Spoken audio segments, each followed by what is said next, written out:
আসসালামু আলাইকুম বন্ধুরা, কেমন আছেন সবাই? তো বিকেলবেলা কোনো কিছু ভালো লাগতেছিল না, তো আম্মুকে বলতেছিলাম কিছু একটা খাবো। তো সেজন্য আম্মু বেগুন বের করে দিল।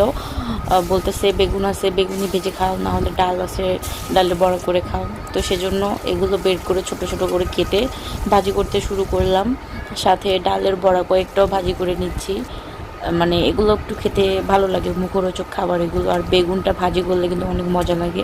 তো দেখো আমার কিন্তু বেগুনটা সুন্দরভাবে ভাজি হয়ে গেছে। তো এটা নামিয়ে নিলাম, আর সাথে কিন্তু আমার বড়াটাও ভাজি হয়ে গেছে। তো এখন আমি একটু মরিচ পেঁয়াজ ভাজি করে নিচ্ছি, সাথে লবণ, আদা বাটা, রসুন বাটা এগুলো সব দিয়ে দিলাম। তো এখন দিয়ে দিব পানি, একটু সুন্দরভাবে মশলাটাকে কষিয়ে নিব। তো তারপর এখানে দিয়ে দিলাম আলু।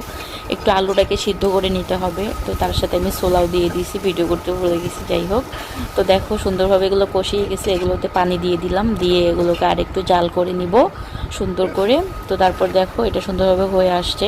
তো এখন সব কিছু রেডি করে খাওয়া দাওয়ার পালা। তো বেগুন ভাজি, সাথে ডালের বড়া, আর আছে তোমার ছোলা আলুর ভাজি। তো এগুলো সবগুলো সুন্দরভাবে মেখে নিচ্ছি, যাতে খেতে অনেক বেশি মজা হয়। আর সাথে দিয়ে দিলাম কাঁচামরিচ, কাঁচা পেঁয়াজ আর শসা কুচি।